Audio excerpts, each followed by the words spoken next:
سید عالم صلی اللہ علیہ وسلم کے وصال ظاہری کے ایام قریب آئے تو حضور نے سرخ پٹی باندھی، تیز بخار ہے نبی کریم کو، دو صحابہ سہارا دے کے مسجد میں لائے، نبی پاک علیہ السلام کو بظاہر سہارا دے کے لایا گیا۔ کریم رسول نے لوگوں کو جمع کیا، حضور آج کیا ہونے والا ہے، آج کیا کہا جائے گا، آج کس لیے میٹنگ بلائی ہے؟ نبی کریم کے کل صحابہ جب مسجد میں جمع ہوئے تو کھچا کھچ مسجد بھری ہے۔ وصال ظاہری سے چند یوم پہلے کی بات، نبی پاک نے فرمایا آج تمہیں کوئی جہاد کی ترغیب نہیں دینی، آج کوئی نیا پیغام نہیں دینا، آج تمہیں بتانا ہے کہ رب نے اپنے بندے کو اختیار دیا ہے، چاہے تو دنیا میں رہے، چاہے تو اس کی بارگاہ میں حاضر ہو جائے۔ اس عبد نے بارگاہ ربوبیت کی طرف لوٹنے کا ارادہ کر لیا ہے۔ حضرت صدیق اکبر رونے لگے تو صحابہ نے کہا تمہیں کیا ہوا؟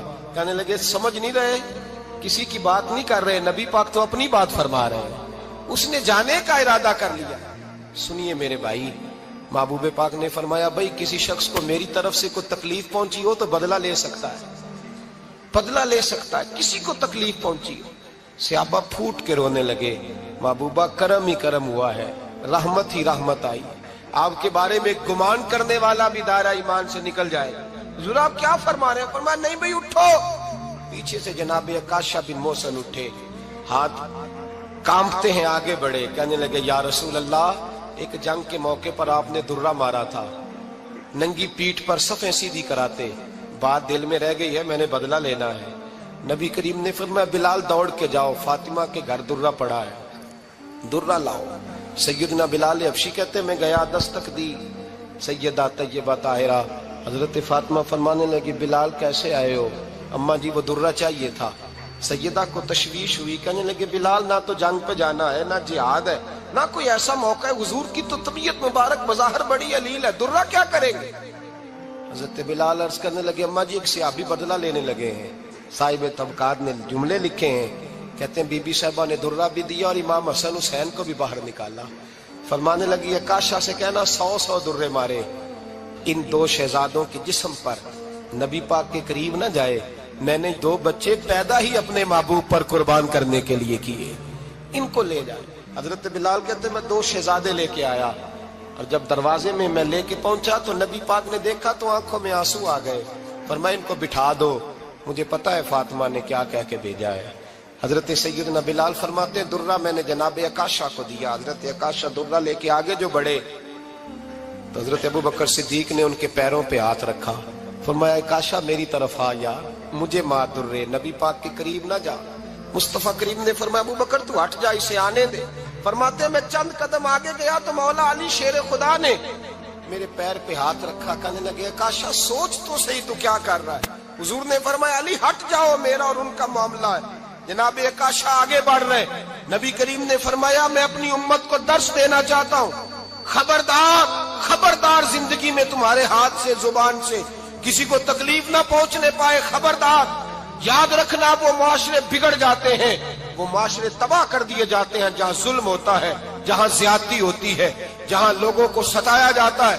محبوب کریم کے قریب آئے حضرت عکاشہ کہ حضور میری پیٹھ ننگی تھی، آپ بھی ذرا کپڑا ہٹائیے۔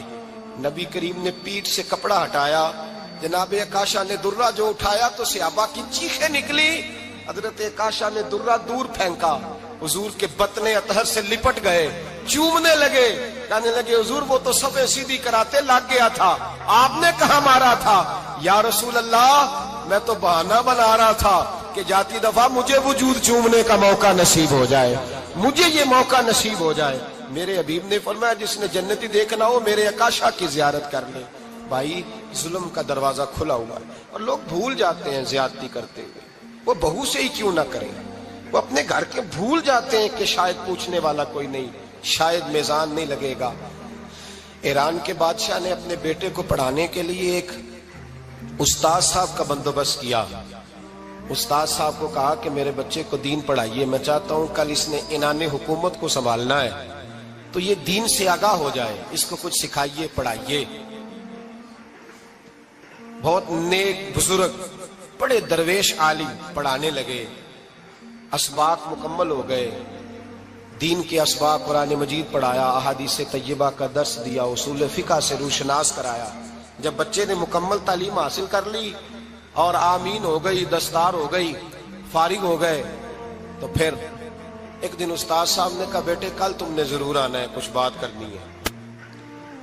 شہزادہ گیا ملنے استاد صاحب سے، استاد صاحب نے کنڈی لگا لی، ہاتھ میں درہ پکڑ لیا، مار مار کے پورے وجود کو زخمی کر دیا، کوئی غلطی نہیں، کوئی بات نہیں، مارا۔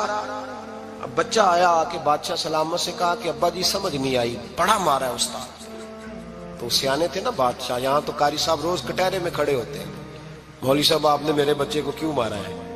آپ 8,000 کے مولوی ہیں، میرا کئی کروڑ کا بچہ ہے، سویرے بدل لیں گے، خبردار آپ نے بچے کو ہاتھ لگایا، اپنی حیثیت میں رہے معاذ اللہ۔ جو قومیں استادوں کو کٹہروں میں کھڑا کرتی ہیں وہ ترقی نہیں کر پاتی، جو استادوں کو کٹہروں میں روز کھڑا کرتے ہیں۔ کہا ابا جی بڑا مارا ہے، تو والد بڑے سمجھدار تھے، کہنے لگے بیٹا استاد باپ ہوتا ہے، وہ زیادتی نہیں کرتا، کوئی بات ہوگی میں تیرے استاد کو کٹہرے میں نہیں بلاؤں گا۔ اماں سے بات کی، اماں کہنے لگی بیٹا میں تیرے باپ سے کیسے بات کروں، ڈر آتا۔ وقت گزر گیا، 22 سال بیت گئے، 22 سال گزر گئے، بادشاہ کا انتقال ہوا، شہزادہ تخت پہ بیٹھا، پہلا حکم یہ دیا کہ میرے استاد کو بلاؤ، پہلا حکم۔ استاد جی بوڑھے ہو گئے تھے، چھڑی کے اوپر ٹیک لگا کے آئے اور بھویں سفید ہو کے جھک گئی تھیں، یوں آنکھ کھول کے بڑی مشکل سے دیکھا، کہنے لگے شہزادے حکم ہو۔ کم میں شہزادہ نہیں، اب میں بادشاہ بن گیا ہوں۔ استاد جی 22 سال بیت گئے، آپ نے مارا تھا، پر وہ درد چونکہ زیادتی کی تھی، میرا قصور کوئی نہیں تھا، تو نہ میری روح سے درد گیا ہے نہ میرے جسم سے گیا ہے، میں بے اختیار تھا، پوچھ نہیں سکتا تھا، آج با اختیار ہوا ہوں۔ سب سے پہلے پہلا حکم آپ کو دیا، بلایا ہے، بتائے کیوں مارا تھا، کیوں مجھے مارا تھا، میری زیادتی بتائے۔ تو استاد، بوڑھے استاد کی آنکھیں آنسوؤں سے بھر گئیں، کہنے لگے بیٹے بس آج کے دن کے لیے مارا تھا، یہ جو دن آ گیا نا میری زندگی میں اس لیے مارا تھا، یہ میں چاہتا تھا میری زندگی میں وقت ہے، آج کے بس میری مراد پوری ہو گئی۔ کہا صاحب کس لیے، مجھے بھی سمجھائے۔ آپ فرمانے لگے کتنی دیر ہو گئی تجھے مار کھائے ہوئے، کتنا زمانہ بیت گیا؟ کہنے لگا 22 سال۔ فرمایا زخم بھولے تو نہیں، درد ختم تو نہیں ہوئی، تمہیں بات ایک منٹ کے لیے بھی تمہارے حافظے سے محو تو نہیں ہوئی؟ کہ استاد جی روز رات کو یاد آتی، روز خیال آتا تھا۔ استاد کہنے لگے بھائی تو بے اختیار تھا، پوچھ نہیں سکا، 22 سال تجھے یاد رہا، مجھے پتا تھا تو ایک دن حکمران بنے گا، میں نے تجھے اس لیے مارا تھا کہ بیٹے یاد رکھنا، کسی پہ ظلم نہ کرنا، اگر تجھے 22 سال تک یاد رہا ہے تو جس پر تو ظلم کرے گا اسے بھی قیامت تک یاد رہے گا، اور یہ یاد رکھنا تو آج با اختیار ہوا تو تو نے مجھے بلا لیا ہے، قیامت کے دن غریب با اختیار ہو جائیں گے، مظلوم با اختیار ہو جائیں گے، وہ با اختیار ہوں گے باللہ الواحد القہار، رب کریم کی بارگاہ کے اندر ان کا اختیار ہوگا، اکیلے اللہ کی حکمرانی ہوگی، پھر وہ بلائیں گے بڑے بڑے کج کلا، دنیا میں جن کی پگڑیاں اونچی تھی وہ سر جھکائے کھڑے ہوں گے، دنیا میں جو ڈکٹیٹر بنتے تھے ان کی پشتیں لال ہوں گی، ان کو غدار لکھا جائے گا، قیامت تک نہیں بھولے گا۔ ظلم کرنا تو سوچ سمجھ کے کرنا، اتنا کرنا جتنا تم سہ سکتے ہو، اتنی زیادتی کرنا جتنی قیامت میں تم برداشت کر سکتے ہو۔ میرے نبی کریم صلی اللہ علیہ وسلم نے فرمایا ظلم سے بچو، یہ قیامت کے اندھیروں میں سے ایک اندھیرا ہوگا، زندگی میں زیادتی نہ کریں، اگر تھوڑی دیر کے لیے کوئی چیز برداشت کر جائیں گے تو وہ فائدہ دے جائے گی، کچھ دیر کے لیے اگر سہ جائیں گے تو نفع مل جائے گا، سہنے کی کوشش کریں لیکن زیادتی نہ کریں، نظر کو، سوچ کو، ذہن کو پاک رکھیں، اور میرے بھائی زندگی پوری ظلم سے بچیں، زیادتی سے بچیں۔ امیر المومنین حضرت جناب سیدنا عمر فاروق رضی اللہ تعالیٰ عنہ رات گھر میں تھے تو رونے لگے، بڑی دیر تک روتے رہے، والدہ اٹھی تو صاحبزادے سے کہنے لگی پتہ کرو تمہارے باپ کو کیا مسئلہ ہے۔ شہزادے آئے، کہنے لگے امیر المومنین والد گرامی کیا ہوا؟ تو حضرت عمر فاروق کہنے لگے بیٹا اپنی اماں کو بلاؤ۔ والدہ آ گئی، کیا بات ہے، کچھ طبیعت خراب ہے تو حکیم کا بندوبست کیا جائے۔ تو حضرت عمر کہنے لگے کچھ بھی نہیں، آج مسجد سے نکلا ہوں تو نبی پاک کے صحابہ میری تعریفیں کر رہے تھے، یہ حضرت فاروق اعظم کے وصال کے قریب کے دن ہے۔ تعریف ایک تو حضرت یہ رونے کی بات ہے کہ خوش ہونے کی؟ آپ فرمانے لگے نہیں، سوچتا ہوں باہر تو میں اچھا رہا ہوں، پتہ نہیں گھر میں ہی کوئی زیادتی نہ ہو گئی ہو، پتہ نہیں تمہارے ساتھ بھی میرے معاملات ٹھیک تھے کہ نہیں، صحابہ تو تعریف کرتے ہیں، رو رہا ہوں تمہاری وجہ سے نہ الجھ جاؤں، بیوی ہی نہ کہے میرا حق ہی ادا نہیں کیا۔ یہ لفظ کہتے کہتے پہاڑ ہے یہ شخص، کیسر و کسرا کامتے ہیں۔ حضرت عمر رو پڑے، بی بی سے کہنے لگے مجھے اللہ کی رضا کے لیے معاف نہیں کر دیتی؟ میرے اوپر بوجھ تھا امت کا، میں ساری رات مدینے کی گلیوں میں پھرتا تھا، دن سارا مسجد میں گزرتا تھا، میں تجھے وقت نہیں دے پایا، معاف نہیں کر دیتی؟ تو زوجہ کہنے لگی نہیں عمر، میں نے بھی زندگی میں اپنا کوئی سکھ چین نہیں دیکھا، کوئی چاؤ پورا نہیں کیا، میں کیسے معاف کر دوں؟ میں نہیں معاف کرتی۔ حضرت عمر زمین پہ بیٹھ گئے، رونے لگے، کہنے لگے چل معاف کر دے۔ کہنے لگی ایک وعدہ کرو، قیامت کے دن رب کریم کی بارگاہ میں میری سفارش کرو گے؟ اللہ کی بارگاہ میں عرض کرو گے کہ اللہ اچھی تھی، مجھے کپڑے دھو کے دیتی تھی، روٹی پکا کے دیتی تھی، میری عزت کی محافظ تھی؟ جناب عمر کہنے لگے تیرے ساتھ وعدہ ہے، رب اپنے فضل سے عمر کو جنت دے گا تو عمر تجھے جنت میں ساتھ لے کر کے جائے گا، تیرے ساتھ وعدہ ہے۔ میرے بھائی جن کے دلوں میں احساس تھا کہ ہم سے کوئی زیادتی نہ ہو جائے کسی جگہ، وہ تو یہاں تک معاملہ کرتے تھے، یہاں تک ان کا خیال رہتا تھا۔ عزیزو، ایک تو نظر میں حیا پیدا کریں، والدین کی بہت بڑی ذمہ داری ہے۔ لاکھوں بچے مرضی کی شادیاں کر رہے ہیں، ہزاروں گھر اجڑ رہے ہیں، یہ وہ والا زہر ہے جو ہر گھر میں تیزی سے پھیلتا چلا جا رہا ہے۔ پہلے ہم کہتے تھے کہ بچہ باہر نہ نکلے، اب کہتے ہیں اللہ کہیں موبائل لے کے تنہا نہ بیٹھ جائے، کہیں تنہا نہ بیٹھ جائے، کیا بنے گا اس کا اگر یہ گندگی اور یہ ایسا نشہ ہے جو اجاڑ کے رکھ دے۔ بخاری شریف میں حدیث ہے، قاضی ایاز مالکی رحمۃ اللہ علیہ نے بڑی تفصیل سے لکھی ہے، راوی حضرت انس بن مالک ہیں۔ ایک بندہ بڑی دور سے آیا نبی پاک صلی اللہ علیہ وسلم کی زیارت کے لیے، بڑی دور سے۔ عرب کے جو سردار ہوتے تھے ان کے بڑے ناز نخرے ہوتے تھے، وہ خیر آج بھی ہیں، پروٹوکول کا ماحول آج بھی، یعنی وزیر صاحب کے آگے دو چار گاڑیاں نہ ہوں تو ان کو مزہ ہی نہیں آتا، پولیس والے آگے پیچھے بھاگیں تو، حالانکہ ان کو نہیں پتا کہ جو پولیس والے آگے پیچھے بھاگ رہے ہیں نا، یہ حکومت بدلی تو گرفتار کرنے بھی انہوں نے آنا ہے، لیکن وہ بڑا مزہ آتا ہے جب لوگ گاڑی کے پیچھے بھاگتے ہیں۔ کیا بات ہے جناب، بڑی بات۔ اور ہماری طبیعتوں میں پتہ نہیں کون سی، تو نبی پاک صلی اللہ علیہ وسلم کی خدمت میں وہ شخص بڑی دور سے آیا، تو عرب کے بادشاہوں کا مزاج تھا، پروٹوکول بڑا چاہتے تھے، ان کا تو یہ طریقہ تھا کہ حکمرانی کرنی ہے جیسے بھی ہو۔ اگر کسی غلام نے دھوپ میں بندھا رہ گیا، اونٹ اور چھاؤں میں نہیں باندھا تو درے مارتے تھے، اور اگر اس نے کھول کے باندھ دیا تو پھر بھی مارتے تھے، کہتے تھے اتنا سیانا ہو گیا تو انہیں پوچھا ہی نہیں، خود بخود ہی باندھ دیا۔ وہ شخص حضور کی بارگاہ میں آیا، اور بہت سارے لوگوں کے پاس کیونکہ وہ جاتا تھا اپنے سربراہ کا پیغام لے کے، تو وہ کانپ رہا ہے جب حضور کی بارگاہ میں گیا، ڈر رہا ہے۔ اب ذرا بات کو سمجھنا، نبی پاک صلی اللہ علیہ وسلم نے اس سے فرمایا کیوں ڈرتے ہو؟ سادہ آدمی ہے، دیہاتی ہے، بدو ہے۔ اللہ کے رسول نے تھپکی دی، کیوں ڈرتے ہو؟ تو کہتے حضور مجھے آداب نہیں آتے اور مجھے ڈر آتا ہے، کوئی بات اگر ایسی ہو گئی، آپ مدینے کی حکومت کے سربراہ ہیں، تو کہیں آپ ناراض نہ ہو جائیں۔ حضرت انس بن مالک فرماتے ہیں بات کہاں کی تھی، پہنچ کہاں گئی؟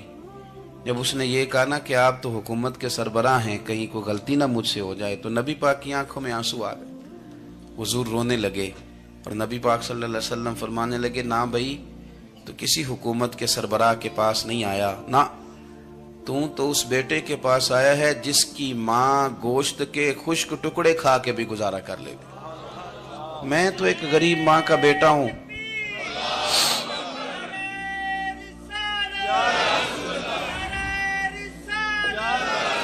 بھائی اگر آپ کا یہ ذوق بن جائے، دیکھو نا آج تو لوگ بھول جاتے ہیں نا، کپڑے بدل لیتے ہیں تو وہ سمجھتے ہیں کہ شاید سارا کچھ ہی بدل گیا، یعنی گاؤں سے آ کر پڑھنے والے بھول ہی گئے ہیں کہ کس کی ماں نے کتنا زیور بیچا تھا۔ لوگ بھول جاتے ہیں چیزوں کو، اپنے ماضی کو یاد رکھیں، آپ لوگوں کے ساتھ پیار کریں، آپ لوگوں کو موقع دیں، آپ تھوڑی سی اور کوشش کریں اس شخص تک جانے کی جو آپ کو مایوس نظر آ رہا ہے، پریشان نظر آ رہا ہے۔ یہ ہمیں میلاد والے محبوب صلی اللہ علیہ وسلم نے درس دی۔ ایک اور پہلو، حضور سید عالم صلی اللہ علیہ وسلم نے، ہمارے ہاں نا ابھی بھی برادری کی تقسیم ہے، ابھی بھی، اور کچھ میں نے ایسے کمزور لوگ بھی دیکھے، یہ اس طرح کی حرکتیں ہارے ہوئے لوگ کرتے ہیں، ہارے ہوئے لوگ جو اپنے آپ کو سمجھتے ہیں کہ میں کوئی بڑا آدمی ہوں۔ بڑا آدمی تو اپنے اخلاق سے ہوتا ہے، اپنے کردار سے ہوتا ہے، اپنی سخاوت سے ہوتا ہے، لوگوں سے پیار کرنے سے ہوتا ہے۔ باقی یہ کہ بیٹھ کے کہانی سنانا کہ میں بڑا کچھ کرتا ہوں، تو جو کچھ کرتا ہوتا ہے اسے سنانے کی کوئی ضرورت ہے؟ ایک اور بہت سارے لوگ آپ تعزیت کرنے جائیں نا والد کے انتقال کے بعد، تو ان بیچاروں کو بتانا پڑتا ہے کہ ابا جی میرے بغیر دوائی نہیں کھاتے تھے۔ تو میں کہتا ہوں اگر تیرے بغیر نہیں کھاتے تھے پھر بتانے کی ضرورت نہیں، پھر تو سارے گاؤں کو پتا ہوگا کہ تیرے بغیر نہیں کھاتے تھے۔ اور اگر کوئی دال میں کالا ہے تو پھر تیری وضاحت کوئی بندہ قبول نہیں کرے گا۔ تو آپ کو بتانا کیوں پڑ رہا ہے، اور آپ بار بار اس بات کا ذکر کیوں کر رہے ہیں کہ ہم بہت بڑے قبیلے کے ہیں؟ صاحب اگر آپ بڑے قبیلے کے ہیں تو پتا ہوگا سارے علاقے کو آپ کتنا لوگوں کا خیال کرتے ہیں، آپ کس قدر محبت کرتے ہیں، آپ کا انداز کریمانہ کس طرح کا، پھر آپ کو بتانے کی کوئی ضرورت نہیں ہوتی، پھر خود بخود خبر ہوتی ہے۔ حضرت سیدنا ابو ذر غفاری رضی اللہ تعالیٰ عنہ، قبیلہ بنو غفار ایک بڑی شاخ تھی قبیلوں میں سے، جو لوگ اس زمانے میں مالدار قبیلوں سے تعلق رکھتے تھے، ان میں سے ایک بڑا نام تھا۔ ساری زندگی چودراہٹ کی، لیکن میلاد ایک انقلاب کا نام ہے۔ میں میلاد منانے والے دوستوں سے گزارش کرتا ہوں کہ آپ ہر سال میلاد منائیں، اور ہر سال میلاد کے بعد آپ تھوڑے بدل بھی جائیں، یعنی تھوڑے سے بدل جائیں۔ کچھ لوگ کہیں یار یہ داڑھی میں نے نا 12 ربیع الاول والے دن رکھی تھی، یہ میری میلاد والی داڑھی ہے، اور داڑھی رکھیں بھی نبی پاک کی مرضی کی۔ کس کی مرضی کی؟ نہ ناراض ہو جائے جی میں ٹور چلا، بس کس مرضی کی جی؟ اپنی مرضی کے نہیں۔ داڑھی کا وزن کو نہیں ہوتا کہ پوری مٹھی رکھیں گے تو آپ کو کوئی دقت ہوگی، کوئی وزن نہیں، پوری رکھیں، جو حضور کا طریقہ مبارکہ ہے جو ہمیں ملتا ہے اس پر آپ توجہ فرمائیں۔ تو میں جو بات عرض کرنے جا رہا ہوں وہ میلاد انقلاب ہے۔ حضور سید عالم صلی اللہ علیہ وسلم کی بارگاہ میں آنے سے پہلے لوگ کچھ اور ہوتے تھے، اور یہاں سے ہو کے جاتے تھے تو پھر ان میں تبدیلی آتی تھی۔ میں سارا دن کرامتیں سناؤں نا کسی کو اپنے پیر صاحب کی، اور اپنے گھر میں بھی کہ میرے حضرت بڑے، میرے استاد بڑے، لیکن بیوی کے ساتھ اگر میں ترش لہجے میں بات کروں گا تو وہ کہے گی اے سکھاندے نے تینوں پیر صاحب، دوست کہیں گے یہ سکھاتے ہیں آپ۔ تو آپ کی کہانیاں نہیں چلتی، آپ کا کردار چلتا ہے۔ حضرت ابو ذر غفاری رضی اللہ تعالیٰ عنہ فرماتے ہیں چونکہ میں چودھری تھا، سیدنا بلال حبشی رضی اللہ تعالیٰ عنہ کے پاس میں بیٹھا تھا، کسی بات میں بات آگے بڑھی اور بڑھتے بڑھتے بات شکرنجی تک چلی گئی، رائے کے اختلاف نے باتوں میں تلخی پیدا کر دی، اور جب تھوڑے لفظ اور تیز ہوئے تو میں نے انہیں کہہ دیا چپ کر، تو ابشن کا بیٹا ہے۔ کس کے بیٹے تھے حضرت بلال؟ کہتے ہیں جب انہوں نے مجھے کہا تو میرا دل بڑا ٹوٹا، لیکن میں نے ارادہ کیا کہ میں نے حضور کی بارگاہ میں نہیں عرض کرنی، اب ہر بات کی ہم حضور کی بارگاہ میں شکایت کریں۔ لیکن میں جا کے مسجد میں بیٹھا، اور جب سرکار آئے نا، ارادہ نہیں تھا کہ عرض کروں گا، لیکن حضور کا چہرہ دیکھا تو دکھ میرا خود ہی تازہ ہو گیا۔ رونے کا بھی تو تب ہی مزہ آتا ہے نا کوئی اپنا ملے تو۔ فرماتے ہیں کہ میرے آنسو نا بغیر اختیار کے چھلک پڑے، اور میں کھل کے روئے، کھل کے۔ قربان جاؤں محبوب کے بھی حضور نے پاس نہیں بلایا، بلکہ نبی پاک اٹھ کے خود میرے پاس آئے اور مجھے کندھوں سے پکڑ کے سینے سے لگایا، اور جب میں کھل کے رو لیا تو حضور میرے آنسو پوچھنے لگے۔ کچھ شعر ایسے ہوتے ہیں جو کسی نے کہے ہوتے ہیں، اور کہنے والا جو ہوتا ہے وہ صاحب حال ہوتا ہے، تو اس میں کچھ خوبصورتی زیادہ ہی ہو جاتی ہے۔ ایک پنجابی کے شاعر ہمارے گجرات میں گزرے، بزرگ تھے، ان کا ایک شعر ہے، وہ کہتے ہیں ایک واری میری آنکھیاں چوں اونا نے اتھرو پونجے سن، ایک واری میری آنکھیاں چوں اونا نے اتھرو پونجے سن، ہن تے چسکا پہ گیا رونے دا۔ ایک واری میری آنکھیاں چوں اونا نے اتھرو پونجے سن، ہن تے چسکا پہ گیا رونے دا، تے ہر ویلے آہو زاری دا۔ تو میں روز رونے لگا ہوں، مزہ ہی بڑا آیا ہے جب سے محبوب نے چپ کرانا شروع کیا۔ میرے عزیز، اور پھر حضرت بلال حبشی رضی اللہ تعالیٰ عنہ چونکہ حضور کے غلام تھے، اور انہیں پتا تھا کہ سرکار میری ناز برداری کرتے ہیں، حضور نے چپ کرایا۔ فرمایا کیوں روتے ہو؟ تو عرض کرنے لگے یا رسول اللہ صلی اللہ علیہ وسلم، اگر میں ابشن کا بیٹا ہوں تو میری تو غلطی کوئی نہیں نا، یہ تو تقسیم اللہ کی ہے نا، الذی خلقک فسواک فعدلک فی ای صورت ما شاء رکبک، جس طرح وہ چاہتا ہے، جس کو چاہتا ہے اس طرح کی اس کی صورت بنا دیتا ہے۔ تو مجھے ابشن کا بیٹا کہا جاتا ہے، میری غلطی کیا ہے؟ حضرت بلال نے بھی نہیں بتایا کس نے کہا ہے، لیکن نبی پاک صلی اللہ علیہ وسلم نے کیا فرمایا؟ امام یوسف صالحی نے لکھا ہے، ذرا غور کرنا بات پر، تسلیاں لوگ اور رنگ میں بھی دیتے ہیں، پر یہ تسلی بڑی انوکھی ہے۔ حضور فرمانے لگے، بلال اگر تو ابشن کا بیٹا ہے تو پریشان کیوں ہوتا ہے؟ کالے رنگ والی ماں کا بیٹا ہے تو پریشان کیوں ہوتا ہے اگر تیری والدہ کا رنگ کالا ہے تو؟ عرض کی حضور آپ کیا فرمانا چاہتے ہیں؟ تو سرکار فرمانے لگے، میں دو ماؤں کا بیٹا ہوں، ایک جناب آمنہ جنہوں نے مجھے پیدا کیا، اور ایک حضرت ام ایمن جنہوں نے میری پرورش کی، مجھے بڑا کیا۔ حضور فرمانے لگے، میری ماں آمنہ کا رنگ گورا تھا اور میری ماں ام ایمن کا رنگ کالا ہے۔ تو فرمایا، اگر تجھے کسی نے کالے رنگ والی ماں کا بیٹا کہا تو اسے کہہ دینا مدینے والے محبوب کے بھی تو ایک والدہ کا رنگ کالا ہے، تو کہہ دینا۔ حضرت بلال کہتے ہیں کہ وہ اس طرح کی تسلی تھی، طفل تسلیاں نہیں جس طرح کی ہمیں دی جاتی، وہ اس طرح کی خوبصورت تسلی تھی کہ اس کے بعد میرا دل ایسا ٹھنڈا ہوا، پھر کسی کا تانا نہیں رہا، پھر کسی کی تکلیف نہیں رہی۔ رسول پاک صلی اللہ تعالی علیہ وسلم نے یہ جو آج تقسیم ہے ہمارے ہاں اونچ نیچ کی، چھوٹے بڑے کی، ذات برادری کی، حضور فرماتے ہیں میں نے پاؤں کے نیچے رکھ کے کچل دی، اب اس کا کوئی سٹیٹس نہیں رہا، اب یہ کوئی معاملہ نہیں۔ پھر میرے بھائی ایک معاملہ ہمارے اندر جو اور بڑی شدت کے ساتھ آیا ہے اور جس نے بڑا زور پکڑا ہے، وہ یہ ہے کہ ہم نا پڑھے لکھے لوگوں سے معذرت کے ساتھ، پڑھے لکھے لوگوں کا بھی ایک مسئلہ ہے، وہ دوسروں کو جاہل کہنا ضروری سمجھتے ہیں، الا ماشاء اللہ۔ میں اکثر کہتا ہوں کہ یہ تو آسان کام ہے نا، آپ نے کہہ دیا جاہل نہیں جی سارے پنڈ والے، یہ تو بڑا آسان کام ہے، تو جان چھڑانے والی بات ہے۔ ان پڑھ ہیں جی اس قوم دا کچھ نہیں بن سکتا، بھی تو آسان کام ہے، جان چھوٹ گئی۔ میں بھی کھڑا ہوتا ہوں نماز جنازہ کی امامت کرنے کے لیے، کبھی تو کہہ دیتا ہوں کہ جناب آج لوگوں کو نماز جنازہ کی دعا نہیں آتی، تو سوچتا ہوں کہ اگر کسی نے کھڑا کر کے پوچھ لیا کہ آپ نے کتنے لوگوں کو یاد کرائی ہے، ہم نے کبھی کہا کہ آؤ بیٹھو یاد کراؤں، تو اس کا جواب کیا ہے؟ تنقید کرنا آسان کام ہے اور تعمیر کرنا یہ مشکل مرحلہ ہے۔ عزیز دوست، ہمارے ہاں نا ان پڑھ بندے کے ساتھ اور اس بندے کے ساتھ جس کی سوچیں محدود ہیں، ہمارا رویہ اتنا تلخ ہوتا ہے۔ بھائی مزہ تو تب آتا ہے نا جب آپ کو، کچھ لوگ کہتے ہیں میں اچھے کے ساتھ اچھا ہوں، تو اچھے کے ساتھ تو ساری دنیا اچھی ہوتی ہے، آپ نے اس میں کیا کمال کیا؟ ترجیح آخرت کو، اللہ کی ذات کو۔ ہماری آخرت کس طرح ٹھیک ہو سکتی ہے، آخرت میں کامیاب کس طرح ہو سکتے ہیں، آخرت میں اللہ تعالیٰ کی رضا کیسے پا سکتے ہیں، اس کو ترجیح دینی چاہیے۔ نبی پاک صلی اللہ تعالیٰ علیہ وسلم کے بہت سارے صحابہ بڑی شانوں والے، ایک صحابی کا ہم آج ذکر کرنے جا رہے ہیں جن کا نام ہے حضرت ابو ذر غفاری رضی اللہ تعالیٰ۔ ہمارے صوفیاء تصوف میں ایک جملہ بولتے ہیں کہ تیرا تو فقر بو ذر ہے، یعنی جن کو صحیح درویش کہتے ہیں نا، صحیح درویش۔ مولا علی شیر خدا رضی اللہ تعالیٰ عنہ فرمایا کرتے، دو ہی تو بندے ہیں جو رب کے رستے میں کسی شے کی پرواہ نہیں کرتے۔ حضور کون سے؟ فرمایا ابو ذر غفاری ہے اور دوسرے علی المرتضیٰ ہے۔ مولا علی فرمایا کرتے یہ نا مسلمانوں میں سے چوتھے یا پانچویں مسلمان ہیں، شروع سے ایک سلیم الطبع آدمی، کچھ لوگ طبعاً بڑے نفیس ہوتے ہیں، طبعاً اللہ کی طرف سے شروع سے ہی۔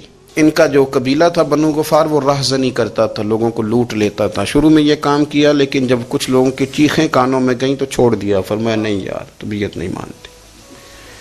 اور نبی پاک کا کلمہ پڑھنے سے پہلے ہی بتوں کی پوجا چھوڑ کے رب کی عبادت شروع کر دی۔ لوگ پوچھا کرتے تھے آپ عبادت تو کرتے تھے پر منہ کدھر کرتے تھے؟ فرماتے تھے جدھر وہ کرا لیتا تھا کر لیتے تھے۔ کسی نے انہیں بتایا کہ مکے میں ایک شخص ہیں جنہوں نے اعلان نبوت کیا ہے، آپ کی طرح کی باتیں کرتے ہیں۔ انہوں نے اپنے بھائی کو بھیجا، ان کا نام انیس تھا، پتہ کر کے واپس آئے، بھائی کہنے لگے ابو ذر، ان کا نام جندب ہے، اصل میں ذر ان کے بیٹے کا نام ہے اور کنیت سے زیادہ معروف ہیں، ابو ذر غفاری کہلاتے ہیں۔ فرماتے ہیں کہ بھائی نے آ کے بتایا کہ وہ نیکی کا حکم دیتے ہیں، برے کاموں سے منع کرتے ہیں، صلہ رحمی کا پیغام دیتے ہیں، لیکن لوگ سارے مخالف ہیں۔ یہ چیز بھی بڑی کاؤنٹ ہوتی ہے، اسے نہ کاؤنٹ کیا کریں۔ لوگوں کی ترجیحات بدلتی ہیں، صبح کچھ، دوپہر کچھ، شام کچھ، اسے نہ کاؤنٹ کریں۔ انہوں نے اس بات کو کاؤنٹ کر کے بتایا کہ لوگ ان کے جو ہیں نا وہ مخالف ہیں سارے۔ تو حضرت ابو ذر غفاری کہنے لگے مجھے تسلی نہیں ہوئی، میں خود جا کے پتہ کروں گا۔ کہتے ہیں مکہ شریف آیا تو کسی ایسے آدمی سے پوچھ بیٹھا، میں تو کچھ اور سمجھا تھا، وہ کچھ اور نکلا۔ مکے والوں نے بڑا مارا۔ مکے پہنچ کے پہلی جو چیز ملی وہ مار کھانے کی تھی۔ اب میں ڈرتے کسی سے پوچھتا ہی نہ، بھوک بھی بڑی تھی، رہنے کو جگہ نہیں تھی، حرم شریف میں لیٹا رہتا تھا۔ میرے نصیب دیکھو، مجھے ایک شخص نے نہ آ کے ہلایا، کہنے لگے اگر مناسب سمجھیں تو میں آپ کو دیکھ رہا ہوں کافی دیر سے، آپ کوئی پردیسی ہیں، آپ کا اپنا مہمان نہ بنا لوں؟ تو میں نے کہا آپ کا کیا نام ہے؟ کہنے لگے میرا نام ہے علی ابن ابی طالب۔ کہتے ہیں مولا کائنات گھر لے گئے، کھانا بھی کھلایا، جگہ بھی دی سونے کو، خدمت بھی کی، لیکن چونکہ میں تو پہلے ایک سے پوچھ کے مار کھا بیٹھا تھا، میں نے پوچھا نہیں میں کدھر آیا ہوں۔ رات رہے، اگلی رات بھی رہے، لیکن میں نے بتایا نہیں میں کس کام آیا ہوں۔ حضرت ابو ذر غفاری رضی اللہ تعالیٰ عنہ کہتے ہیں خود ہی مولا علی نے پوچھا بتا سکتے ہو کیسے آئے ہو؟ میں نے کہا رات رکھ لو گے؟ فرمایا بڑا کشادہ سینہ دیا رب نے مجھے، تو بات تو کر۔ کہنے لگے یار میں تو محمد مصطفیٰ کی زیارت کرنے آیا صلی اللہ تعالی علیہ وسلم۔ یہ بے نیاز لوگوں میں سے ہیں حضرت سیدنا ابو ذر غفاری۔ میں حضور کی زیارت کے لیے ہوں۔ حضرت علی کہنے لگے سویرے لے چلوں گا۔ انسان بزدل نہیں ہوتا، ہر انسان بزدل نہیں ہوتا، اور بلا وجہ ٹکراؤ کی پالیسی بنا لینا یہ بھی سیانے لوگوں کا کام نہیں۔ حکمت کے تقاضوں کے مطابق چلنا یہ بھی دلیر لوگوں کا ہی کام ہوتا ہے۔ حضرت مولا علی کہنے لگے صبح لے کے چلوں گا، پر حالات ٹھیک نہیں۔ شرارتی لوگ ہر جگہ ہوتے ہیں، اگر کوئی شرارتیوں کا ٹولہ ملا نا جو کھڑا ہوگا جاسوسی کرنے کے لیے کہ حضور کی طرف کون کون جا رہا ہے، تو میں نیچے جھکوں گا جوتے کا تسمہ ٹھیک کرنے کے لیے، لیکن آپ نے نہیں کھڑے ہونا، آپ نے چلتے رہنا ہے تاکہ کسی کو شک نہ ہو۔ کہتے ہیں اس ترتیب سے حضرت علی مجھے لے کے گئے، میں حضور کی بارگاہ میں پہنچا۔ مولا علی کہتے ہیں بڑے بڑے لوگ سوال کرتے تھے، پر یہ شروع سے سلیم الطبع تھے، مجھے کہہ لینے دینا، جنہوں نے ماننا ہوتا ہے وہ لمبے سوال کرتے ہی نہیں۔ مان جو لیا تو لمبے سوالوں کی ضرورت ہی کوئی نہیں۔ کہتے ہیں لوگ بڑے بڑے سوال کرتے تھے، پر ابو ذر نے 2-3 باتیں ہی پوچھیں اور آگے جا کے کہنے لگے حضور ہاتھ بڑھائیں، مجھے کلمہ پڑھائیں۔ نبی پاک صلی اللہ علیہ وسلم نے کلمہ پڑھایا، فرمایا باہر جا کے نا ابھی ذکر کرنا کہ تم مسلمان ہو گیا، یہ ماریں گے۔ عرض کی حضور انہیں مارنے دے، میں آیا بھی مار کھا نہیں ہوں، انہیں مارنے دے نا۔ پڑا فلک کو کبھی دل جلوں سے کام نہیں، داغ دلوی نے کہا تھا پڑا فلک کو کبھی دل جلوں سے کام نہیں، اور جلا کے راکھ نہ کر دوں تو داغ نام نہیں۔ ماری تو کھانے آئے ہیں، مارنے دے، کرنے دے زور جتنا لگانا ہے لگانے دے۔ باہر جا کے اعلان کیا، مکے والوں نے مارا، اتنا مارا کہ بے ہوش ہو گئے۔ پھر کسی نے بتایا کہ تم نے گزرنا بھی ہے ان کے علاقے سے، بنو غفار سے، پھر ان کا پتہ بھی ہے یہ لوگ بڑے سخت ہیں، پھر چھوڑا۔ تباً بڑے جلالی تھے، زاہد مزاج تھے، فرماتے تھے کہ جو تمہاری ضرورت سے زیادہ ہے وہ سارا صدقہ کرو۔ کنز کے معاملے میں ان کا رویہ یہ تھا، صرف حضرت صدیق اکبر کو کچھ نہیں کہا انہوں نے، باقی حضرت عمر جیسے آدمی کو بھی کھڑا کر کے کہہ لیتے تھے یہ مال کیوں رکھا ہوا ہے خزانے میں، بانٹتے کیوں نہیں سارا؟ اور جناب عثمان غنی رضی اللہ تعالیٰ عنہ کے ساتھ تو باقاعدہ کئی دفعہ اس موضوع پر گفتگو کی۔ وہ کہتے تھے کہ جب اللہ کہتا ہے قرآن میں کہ مال دولت جمع نہیں کرنی، تو وہ جو لوگ تھے وہ بھی بڑی شانوں والے تھے، وہ کہتے تھے کہ اللہ نے جب زکوٰۃ فرض کی تو مال جمع ہوتا ہے تو زکوٰۃ فرض ہوتی ہے نا، جب فطرانے کا کہا تو مال ہوتا ہے تو فطرانہ آتا ہے نا۔ تو آپ جو کہہ رہے ہیں وہ ٹھیک ہے، پر آپ اعلیٰ بات کر رہے ہیں تقوی کی، سارا بانٹو۔ تو حضرت ابو ذر غفاری کہتے تھے چلو ٹھیک ہے تمہاری بھی بات مان لیتا ہوں، پر یہ بتاؤ مدینے والے کا اپنا طریقہ کیا ہے؟ کہ بھئی حضور کا طریقہ تو وہی ہے جو آپ بتا رہے ہیں۔ تو فرمانے لگے پھر اس رستے نہ چلیں جو رستہ مدینے والے رسول کا ہے، اور حضور سے نبی پاک سے عشق کرتے بڑا کھل کے۔ یہ صحابہ صفہ میں سے تھے۔ کلمے پڑھنے کے بعد چونکہ طبیعت جلالی تھی تو حضور نے بھیج دیا، فرمایا واپس جاؤ اپنے قبیلے میں تبلیغ کرو۔ واپس گئے، بھائی کو مسلمان کیا، والدہ کو مسلمان کیا، قبیلہ سارا مسلمان کیا، وہیں رہے، ہجرت مدینہ کے بعد آئے تبوک کے موقع کے قریب، اور حضور نے اصحاب صفہ میں رکھ لیا۔ نوکری کرتے مدینے والے رسول کی، دلیر آدمی تھے، بڑا قبیلہ تھا، پر ڈیوٹی کرتے، ڈیوٹی خدمت کرتے۔ ایک بیٹا تھا، زار اس کا نام تھا، اس کی ڈیوٹی لگائی تم نے میرے نبی پاک کے اونٹ چرانے۔ ڈاکو آئے تو صاحبزادہ اونٹوں کی، اونٹنیوں کی حفاظت کرتے شہید ہو گیا۔ اور یہ انوکھا بندہ ہے جس نے شرط لگائی تھی کہ میں نے کالی سیاہ رنگ کی عورت سے شادی کرنی۔ انوکھا بندہ ہے۔ ایک بیٹی تھی، ایک بیٹا، بیٹا شہید ہو گیا۔ بیوی سے کہا تم نے نبی پاک کے گھر میں خدمت کرنی ہے، حضور کے گھر والوں، اور میں نبی پاک کی نوکری کروں گا۔ حضور کی خدمت کرتے، ہر وقت خدمت میں رہتے۔ اور حضور جب آتے نا، صحابہ صفہ میں یہ شامل تھے جو لوگ دین سیکھتے، حضور جب آتے تو سب سے پہلے آ کے حضرت ابوذر غفاری کا پوچھتے، بلائیں، اور جب بات کرتے حضور تو بار بار ان کو مخاطب کر کے بات کرتے۔ حضرت ابوذر غفاری رضی اللہ تعالیٰ عنہ کا نبی پاک سے اتنا پیار کہ ہماری بھی مشکل حل کر دی۔ ابو داؤد شریف میں موجود ہے، ایک دن کہنے لگے یا رسول اللہ صلی اللہ علیہ وسلم، اگر کوئی بندہ کسی سے پیار بڑا ہی کرے پر اس جیسے عمل نہ کر سکے، کوشش کرے کر نہ، لوگ ہمیں کہتے ہیں نا جی پیار بڑا، عمل بھی تو کرو نا، بھی کرنا چاہیے، پر انسان ہے نا، غلطی بھی تو ہو ہی جاتی ہے۔ اب ہم عمل نہیں کر سکتے تو تم ہمیں پیار بھی نہیں کرنے دو گے؟ مہربانی کرو، پیار تو کرنے دو نا۔ حضرت ابوذر غفاری نے کہا، ابو داؤد شریف میں موجود ہے، یا رسول اللہ صلی اللہ تعالی علیہ وآلہ وسلم، حضور پیار بڑا کرے پر ان جیسے عمل نہ کرے تو حکم کیا ہے؟ تو حضور نے فرمایا پیار سچا کرے، اللہ قیامت کے دن جس سے محبت کرے گا نا اس کے ساتھ ہی دونوں کو اکٹھا فرما دے گا۔ تو حضرت ابوذر نے فوراً کہا، حضور پھر مجھے آپ سے بھی بڑا پیار ہے، رب سے بھی بڑا پیار ہے۔ فرمایا فکر نہ کرنا، جنت میں اکٹھے ہی جائیں گے۔ اتنی محبت رسول پاک کی ذات کے ساتھ حضور کی نوکری کرنا۔ ایک دن خدمت کرتے کرتے سو گئے، حضور مسجد میں آئے پتہ کرنے کہ ابوذر آرام کر رہا ہے۔ یہ بھی مزہ ہوتا ہے، خیال رکھنا اپنے درویشوں کا، کیا کھایا، کیا پیا، کہاں سوئے۔ حضور رات کو آئے، یہ سوئے ہوئے تھے، فرماتے ہیں حضور نے میرا انگوٹھا ہلایا، میں اٹھ کے بیٹھ گیا، حضور بھی میرے پاس بیٹھ گئے۔ اور میں ابوذر بڑا پیار کرتے ہو؟ سونے آپ کو پتہ ہی ہے۔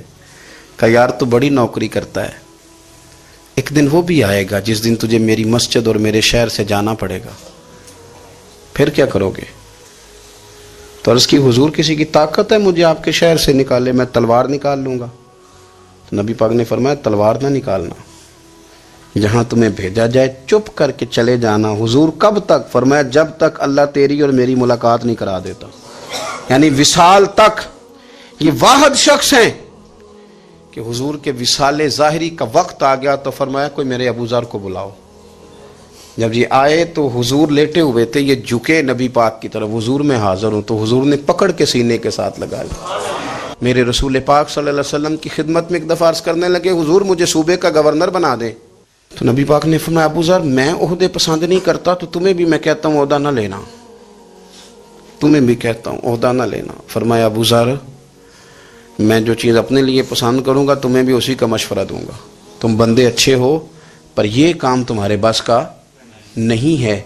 بڑے زاہد آدمی میرے رسول کریم صلی اللہ تعالی علیہ وآلہ وسلم نے ان کے بارے میں فرمایا جس طرح نبیوں میں حضرت عیسیٰ علیہ السلام ہوئے، حضرت عیسیٰ دیکھیں نا، انبیاء میں اللہ تعالیٰ نے ہر قسم کی عظمت نبیوں کو دی۔ جناب سلیمان علیہ السلام کا تو تخت بھی ہوا میں اڑتا تھا، جن تک تابع دار تھے، اور نبیوں میں حضرت عیسیٰ بھی ہیں جن کے پاس گھر بھی کوئی نہیں، شادی بھی کوئی نہیں کی، اینٹ سرانے رکھ کے تکیہ بناتے، ایک ان کے پاس کنگھی تھی اور ایک پیالہ تھا۔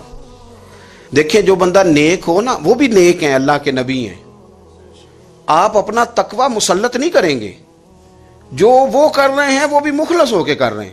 حکومتیں جو چلانی ہیں تو وہ کس نے چلانی ہے؟ اگر نیک بندے نہیں آئیں گے تو غلط لوگ آئیں گے، قوموں پہ ظلم کریں، وہ بھی اپنی جگہ ٹھیک ہے، لیکن یہ جو کر رہے ہیں یہ بات بھی اپنی جگہ بالکل ٹھیک ہے۔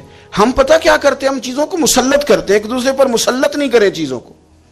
آپ جو کر سکتے ہیں، جو رستہ آپ کو صحیح لگتا ہے اختیار کر لیں، یہی تو ہمارے دین کا حسن ہے کہ سارے رستے واضح کر کے ہمیں دکھاتا ہے۔ حضرت عیسیٰ علیہ السلام نے ایک دن دیکھا کہ ایک بندہ نا انگلیوں کے ساتھ اپنے بال سیدھے کر رہا ہے، تو آپ نے فرمایا یار کنگھی کے بغیر بھی کام چل سکتا ہے، کنگھی بھی خیرات کر دی۔ دیکھا ایک بندہ ہاتھ کا تکیہ بنا کے لیٹا ہے، تو فرمایا اینٹ بھی دے دو کسی کے کام آ جائے گی۔ ایک دن دیکھا کہ ایک بندہ نا یوں چلو میں پانی پی رہا ہے، فرمایا پیالہ بھی رہنے دو، اس کے بغیر بھی کام چل ہی جاتا ہے۔ جناب عیسیٰ کا یہ زہد تھا۔ میرے نبی پاک علیہ السلام نے فرمایا جس نے جناب عیسیٰ کا زہد دیکھنا ہو وہ میرے ابو ذر غفاری کو دیکھے، ان کو دیکھے، یہ دنیا میں جناب عیسیٰ کے زہد کے مطابق چلتے پھرتے ہیں۔